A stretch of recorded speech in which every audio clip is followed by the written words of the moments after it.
如果爸爸和妈妈分开了，你跟爸爸还是跟妈妈？我不要妈妈。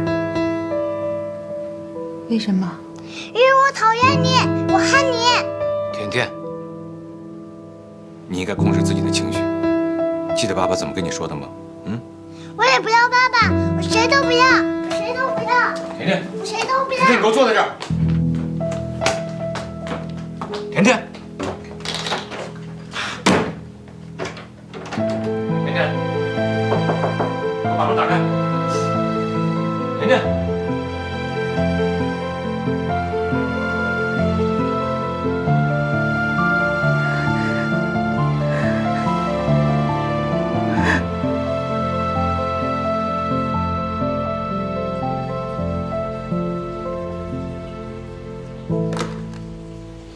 蒋默然刚才来电话说，早上起来他问甜甜喜欢爸爸还是喜欢妈妈，他说谁都不喜欢。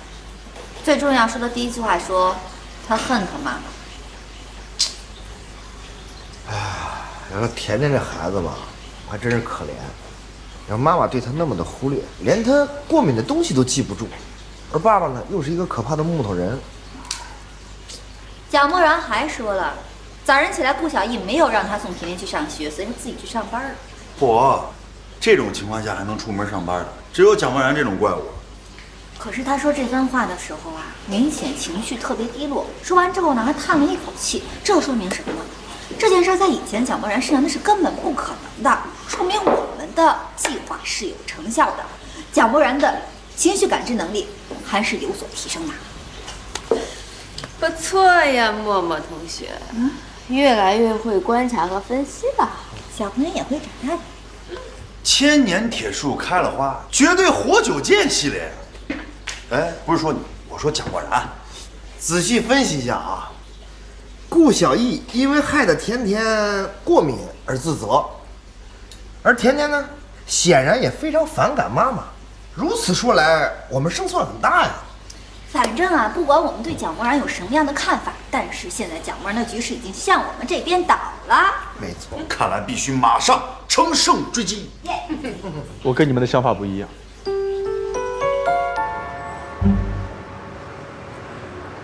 我永远忘不了，甜甜1岁的时候，正好过年，到了夜里12点，外面全都是鞭炮声，一放炮她就吓得浑身发抖，没办法，我就抱着她躲到卫生间里，因为那儿听到的声音小，可是还是有点声响。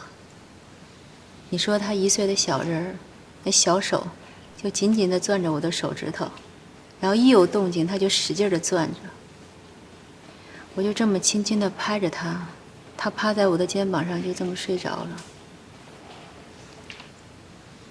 好像是过了夜里2点多了，外面没人放炮了，可是我还是不敢动，我怕我一动就把孩子弄醒了。大年30，我就那么抱着她，在洗手间里坐了1个晚上。第2天大年初1要四处去拜年，我1个晚上都没睡。我竟然一点都不累，精神抖擞，因为我知道俺娃需要我不能倒下。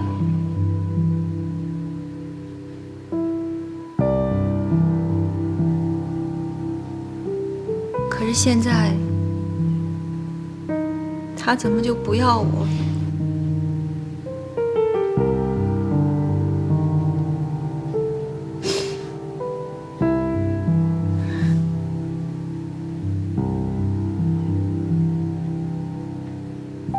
我说个题外话哈，其实我一直也挺好奇的。我看了你516期直播，你只有2期做了翻糖蛋糕，还有1期是嘉宾做的，这是为什么呀？这个很正常，翻糖蛋糕看起来好看，吃起来就太腻了。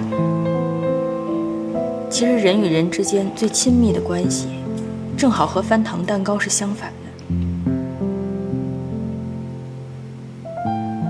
人与人的相处当中，往往是那些没有任何修饰，看上去剑拔弩张、千疮百孔的关系，才是最难以割舍的。甜甜对你也是如此。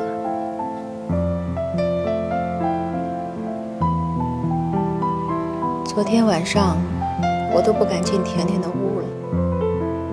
她说她恨我。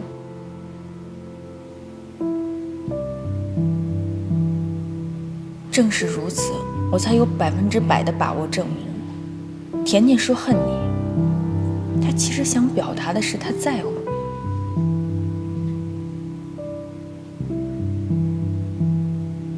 为什么呀，老大？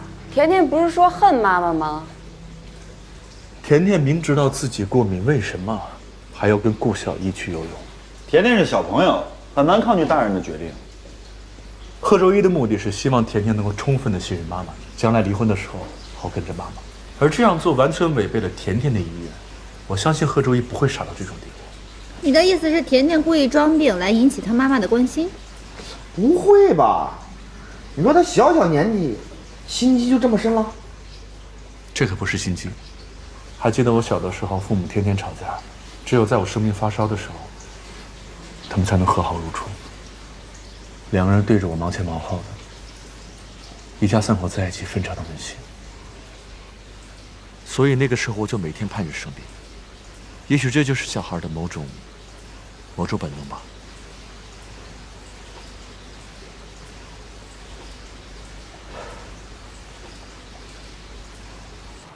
你是说，甜甜为了让我更关心她，故意让自己过敏的？当然也不是说绝对的故意，但是我能确定，在孩子发病的那一刻，一贯受冷落的孩子是有幸福感。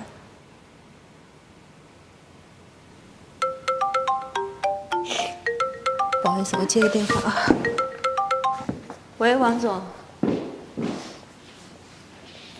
怎么回事啊，于老师？上次就你话多，你这回怎么一句话没有啊？这不是我的专业范畴。我谢谢你，这是你的工作范畴。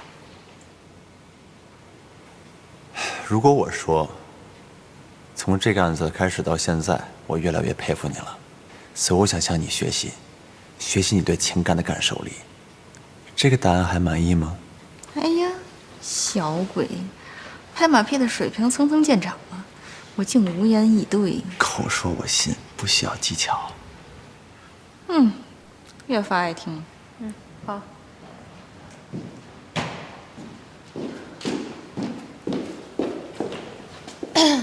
不好意思，我们刚说哪儿了？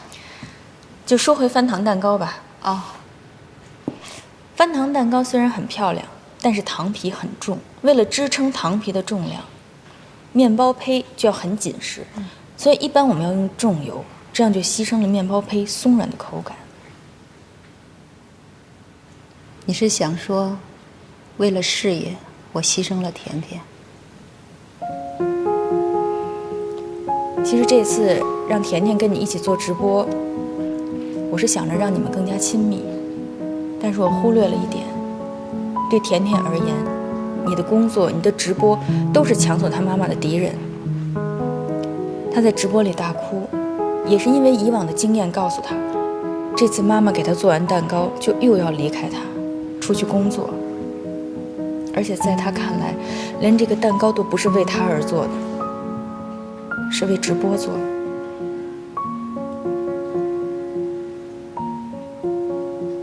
我们带她去游泳，虽然她很害怕有可能会过敏，可是她以为一旦她过敏了，你就会很焦虑很着急，爸爸妈妈就会围在她身边。但是她没想到你因为内疚连她房门都不敢进，你早上起来又去问到底是喜欢爸爸还是喜欢妈妈，那孩子当然明白这是什么意思，所以他说恨你，其实是他不想离开你。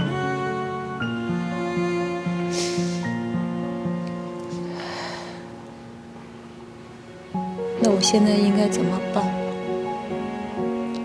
有一个人跟我说过，他说爱一个人就愿意为他花时间，为他花钱。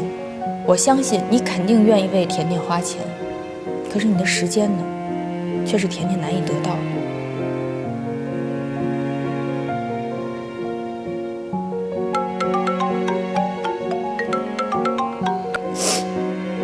喂，等我一下。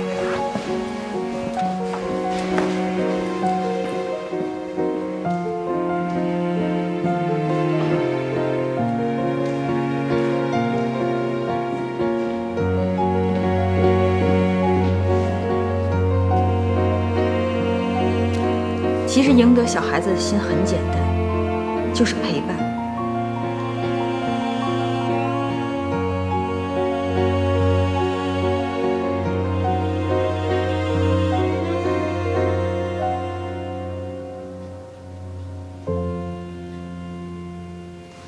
甜甜最大的心愿就是一家人可以聚在一起，这和我们的目标是一致的。所以现在问题的关键还是蒋默然。只要蒋默然能彻底的打开心扉，和顾小艺重新相爱，这将是一个多么幸福的家庭啊！虽然我们之前的计划有所成效，可这接下来我们应该用什么方法呢？这些书里表明，严重的人冷感症分为心理型和生理型两种，而生理型表现为对情感的欠缺表达，而且不愿与之沟通，反应迟钝。最关键是，即便是自己最亲近的人，也不愿意与之建立最真实的情感。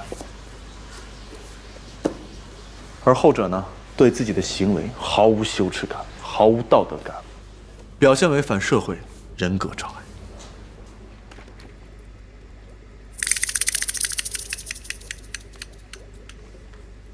你之前提出的 VR 测试非常的好，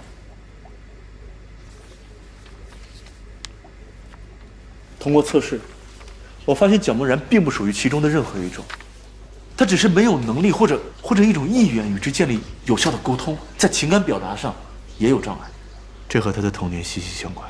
所以说，我们就要去治疗他。治疗他呢，就要从亲密关系去着手。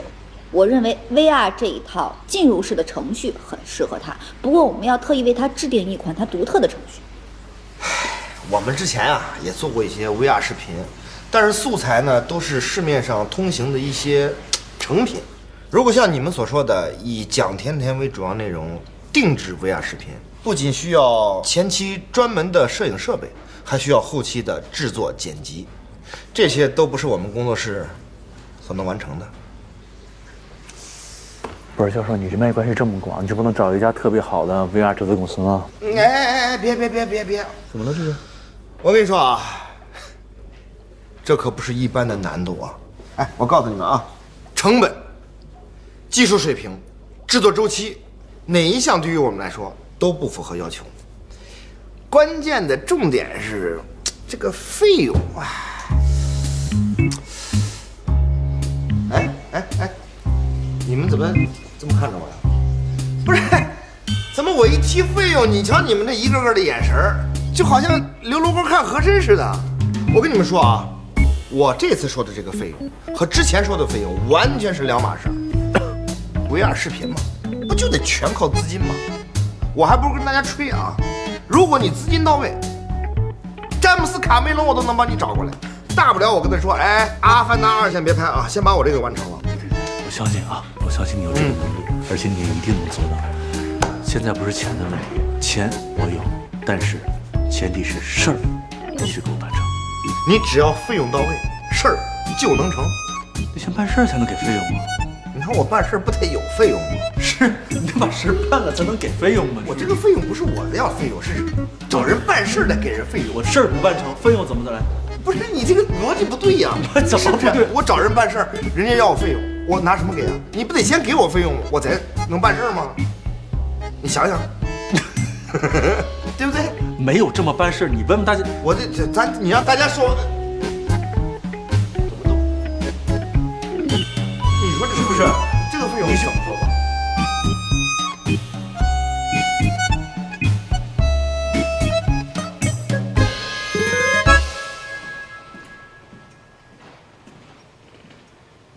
何总，您的咖啡。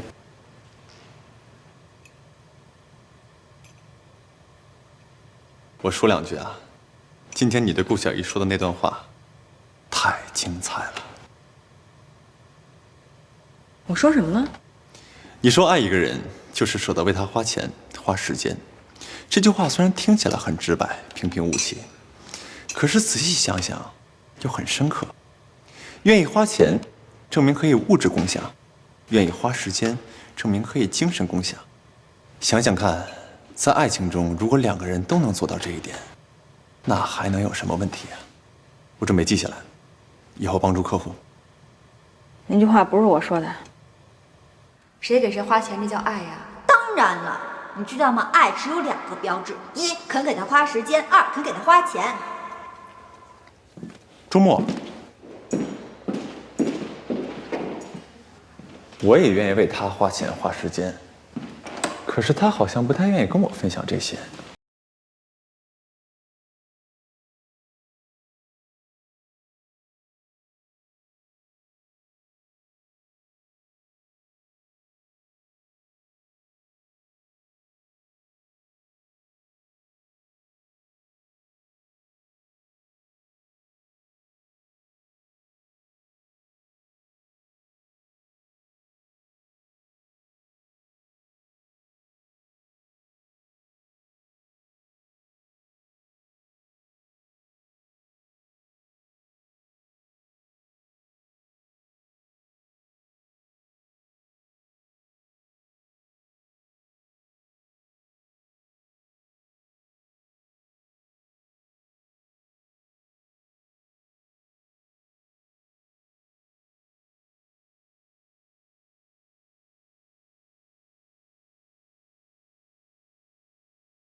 还是不理我，你们帮我想想，我该怎么办？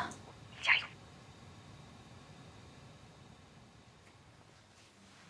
甜甜，你想吃什么呀？妈妈给你做鱼香肉丝、糖醋排骨，想不想吃炸酱面啊？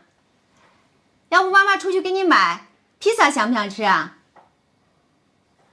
甜甜，妈妈带你出去玩好不好？今天太阳特别好，咱们俩去游乐场。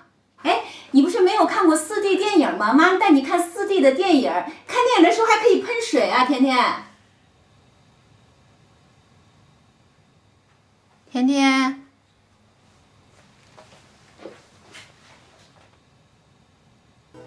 不是顾小姐，我觉得您不能老说吃喝玩乐呀。可我说的都是他以前最喜欢的呀。你不能老把他当小孩儿，更不能把他当成小动物。你把他当成成年人，他是有思想的，而且他痛点根本就不在这儿。你好好想一想，你想一想，他真正的需求是什么？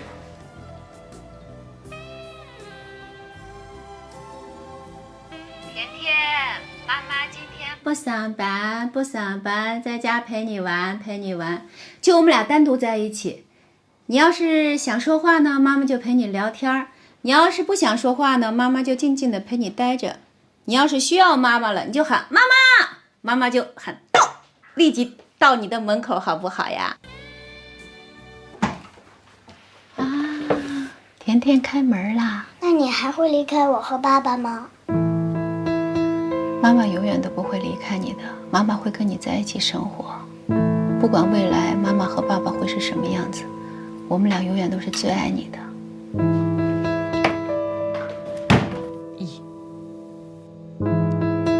我又做错什么了？你们不是本事大吗？快帮我想想，我该怎么办？我说呀。灰姑娘，冷血动物，别捣乱。甜甜直播的时候自己说了灰姑娘的事儿。哦，灰姑娘。哦，灰姑娘。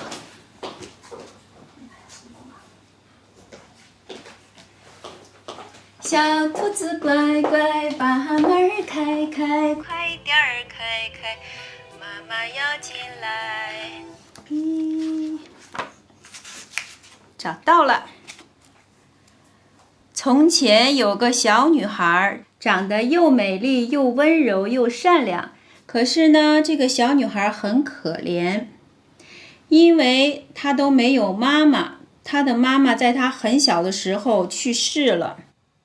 女孩的爸爸娶了新妈妈回来，新妈妈还带了2个新姐姐。女孩想，这下好了，家里变热闹了。小女孩非常的高兴，可是她的高兴是短暂的，因为新妈妈根本就不疼爱女孩，甚至还虐待她。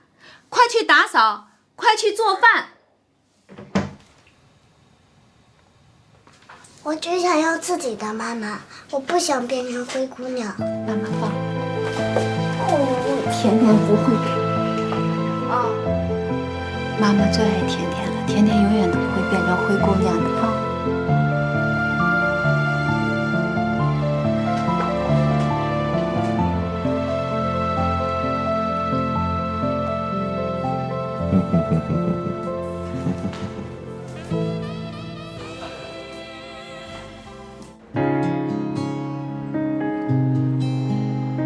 妈妈做的蛋糕好吃吗？我最爱吃妈妈做的蛋糕了。耶！哦。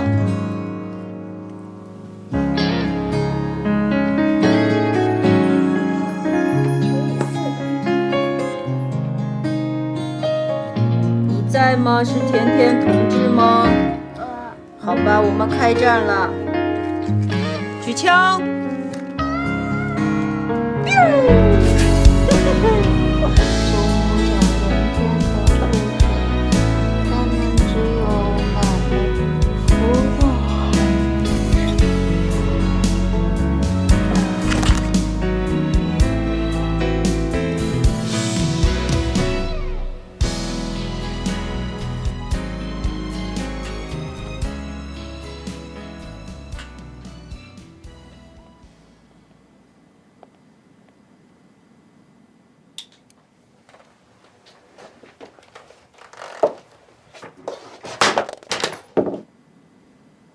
妈妈晚安。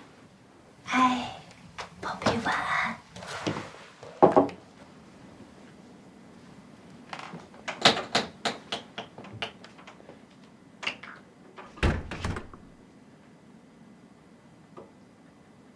这都过去2天了，费用准备好了吗？其他费用啊，别着急动，先把乌鸦的费用挪出来。不是我，你费用不有那么一句话吗？就是费用到位，干活不累啊！行，干什么活啊行，走了啊！哎，快点啊！恩波，我送你。谢谢，不打车。你说你怎么不买辆车呢？自动规划导航路线，像你这种选择恐惧症的人用特别好。你以为我干什么都选择恐惧症啊？买车多麻烦啊！燃油费、附加费、停车费、堵车费，各种费。你呀，就是懒癌晚期，该吃药了。鉴定完毕。不是我给你，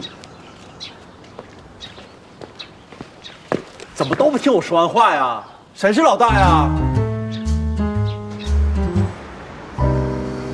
哎，雨桐，一会儿别给我说漏了啊！放心吧。周末来啦？哎，今天你爸不在，出去了。我给他打个电话。啊，不用了，我今天不是来找我爸的，我是带我闺蜜来买车的。对，我跟我男朋友买辆车，你介绍介绍吧。这辆车叫领动，它是北京现代的经典车型，不仅有 CarPlay、CarLife 手机互联、智能钥匙、远程遥控车窗、智能后备箱开启系统，同时还备有 AEB 紧急制动系统、BSD 盲区监测，安全性超高，是一款性价比非常好的车型。哎，默默，这车也太酷了吧，个性又实用，以后你就能让你的欧巴带着你满世界兜风去了。想想都浪漫。孔雀舞，汤哥。我爱你中国。周末是你要买吗？他说错了，是他要带着他的欧巴满世界兜风去。哦，对，我的。小姐，您觉得还满意吗？没。你这儿有别的颜色吗？还有蓝色，不就一台展车了。您觉得可以吗？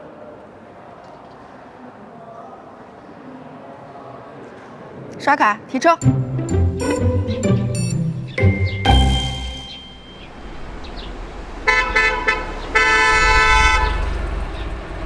你呀，换新车了？你不是得懒癌了吗？这是我给你买的药。哎呀，这药可太贵了，我可吃不起。那我给你当司机，哪天呢，你给我点报酬就行。那你不亏了，你倒贴上门啊？那你以身相许喽，拿你一辈子来还债。债不债我不知道，如果你再不进去的话，我可就省了一份全勤奖金。怕你啊，随便扣啊。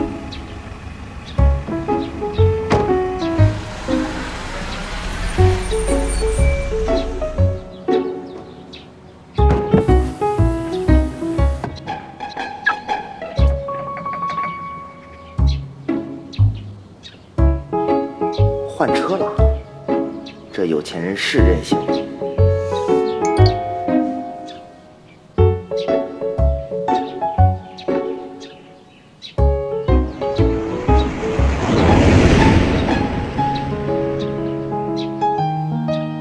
余光，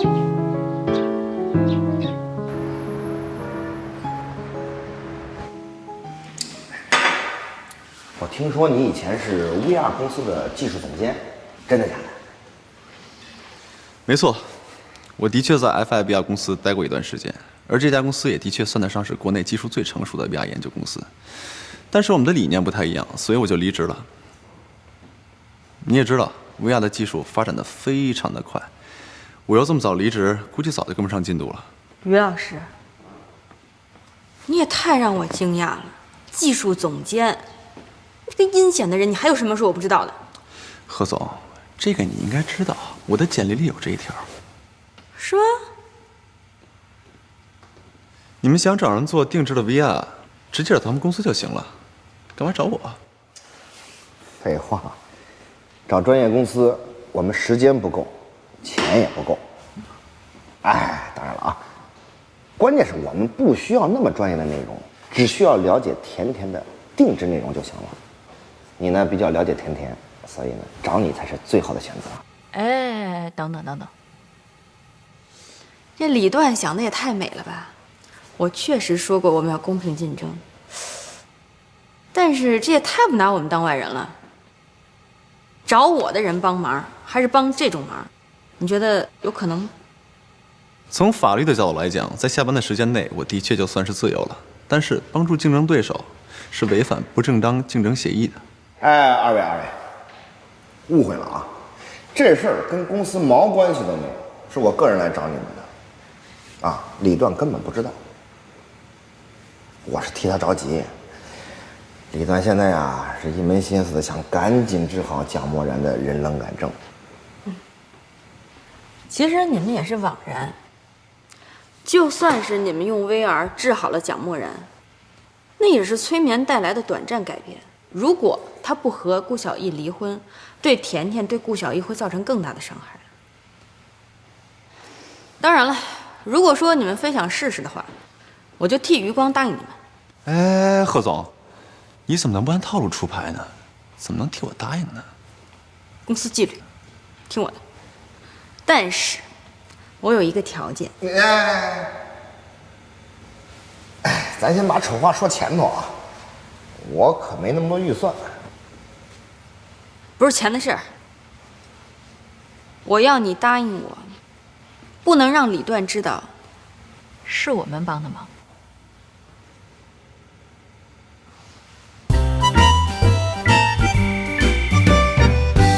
等等 ，VR 搞定了，这么快？那当然了。哎，FireVR 公司知道吗？国内顶尖的 VR 研究中心。不是，那岂不是费用也挺高的？像这种大型公司，工作流程都时间很长，很难快速满足我们的需要。咱这么多年了，你还不了解吗？那花钱多了，我能找他？关键是啊，我打听到他们公司的技术总监不久前离职了，而且转行了，我就直接找上门，拿下。教授，我就知道，找你去判，绝对物美价廉。那当然了，你看，我办了这么大一事儿，没点奖励？正好客户刚送了几箱矿泉水，帮我一下。周末，迅速提交你的 VR 方案，马上行动。Yes。霍总，我不太懂，你这做事也太没逻辑了吧？同行之间帮个忙很正常吧？况且我也希望甜甜有一个正常的父母，一个幸福的童年。不对，你骗不了我。你这么做是因为你想夹带私货，对吧？什么玩意儿？视觉暂留。视觉什么流？视觉暂留，确切的说，就是一帧的记忆原理。啊？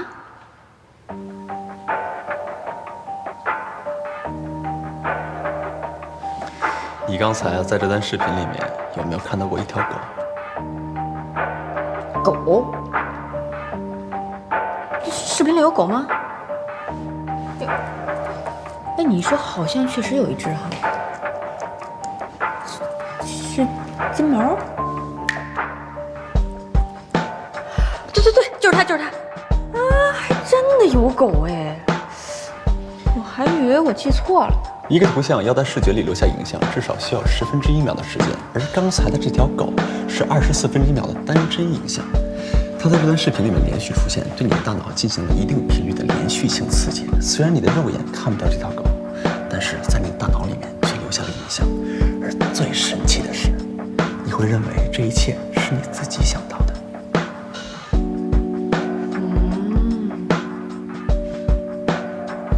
所以你是想说，我们可以在 VR 内容里加入我们想让角膜人看到的，让事情朝着我们希望的方向去发展。这不就是你想要的吗，何总？我真是越来越佩服你了。哎呦妈呀，你把我想的也太邪恶了！就您说这技术我都没听说过。再说了，你觉得我有这智商吗？那没有。所以我真的没想那么多，就是想帮个忙。那你现在可以想想了。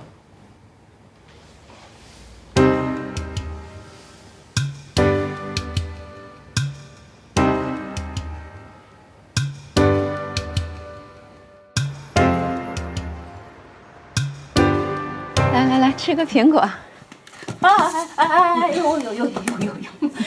哎呀，不好意思，我在家里也不怎么做家务，笨手笨脚的，要不喝点水吧？不用，不忙了。那个没掉地上吗？啊，谁能想到以心灵手巧著称的烘焙女王在家是这样的？哎呀，以帮别人解决感情问题的分手大师，不也一脑门官司吗？闭嘴。好嘞。呀，我特别喜欢你们俩这种关系，工作关系，不要。好吧，我的座右铭是：以鸡血的态度面对狗血的生活。以鸡血的态度面对狗血的生活，我也要这样。哎呀，心情不错呀！你跟甜甜关系彻底恢复了。甜甜好多了，越来越依恋我了。最主要是她最近爱笑了。今天早上她在洗手间刷牙的时候，还哼了个小曲儿。太好了。那这么说，甜甜的问题彻底解决了。哎呀，不知道。如果我跟他说，我跟他爸爸一定要离婚，他会变成什么样子？不敢想。其实，这才是我今天主要来的目的。我就是来确认一下你离婚的心意有没有改变。你是真的要离婚吗？何总，咱们今天不是来讨论 VR 方案的吗？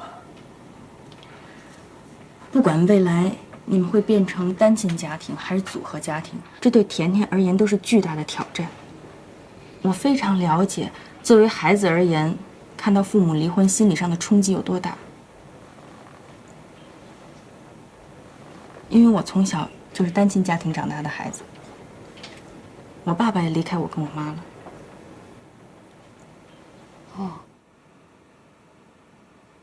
复活大师现在在帮蒋默然做心理治疗，如果能成功的话，蒋默然可能会变成另外一个人，一个有感情的蒋默然，能接受吗？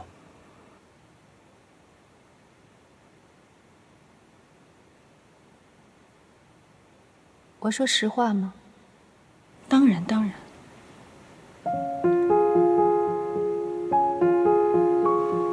如果我只考虑我自己，我不想跟他过了。当初我跟他结婚就是一个错误，我们两个人从来没有过心与心的对话，心灵的对话从来没有过。但如果是为了甜甜，哎，婷，不好意思啊，我听明白了。既然你自己都接受不了，咱就千万别说为了孩子这话，这样对甜甜而言也不公平。确实是，如果让你和蒋默然这么勉强的在一起，甜甜也能感受到你们之间没有爱。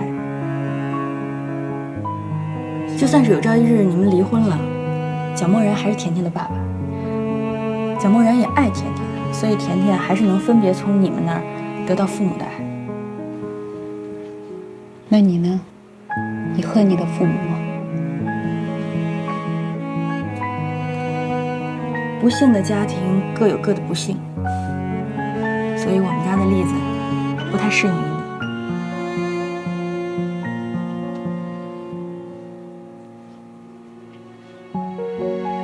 其实我说这么多，我是希望甜甜能有一个比我更好的童年。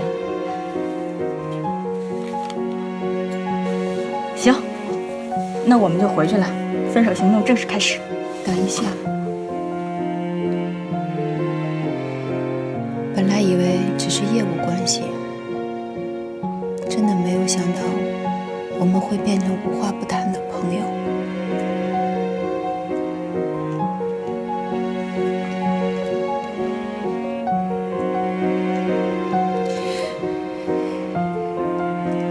如果是这样的话，我就把这个给你们。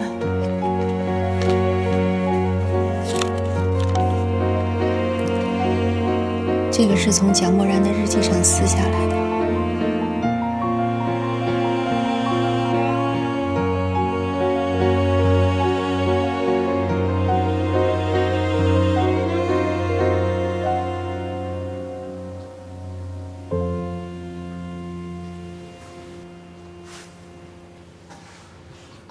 好了？嗯。这么快就好了？嗯。那要多少钱？设备是我找原厂公司朋友借的，不用钱。制作应该是收费的，但是我们贺总说了也不要钱，所以免费。免费？嗯。你免费，这不会有什么陷阱吧？能有什么陷阱啊？你回去自己先看看不得了。啊，谢谢啊，那我就先回了。好啊，你说半天这口还真渴了，那我就先回了啊。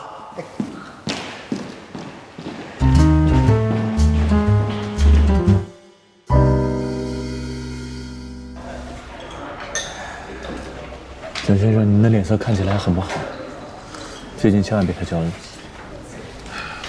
数据显示，30到60岁的男性每天需要7小时的睡眠，最佳睡觉时间是晚上10点到早上5点。可是我最近不知道怎么了，总是失眠，每天睡觉的时间不到5个小时，完全达不到健康的标准。哎，正好，我们呢为你量身定做了一个 VR 视频，每天睡觉前呀看看视频，放松放松。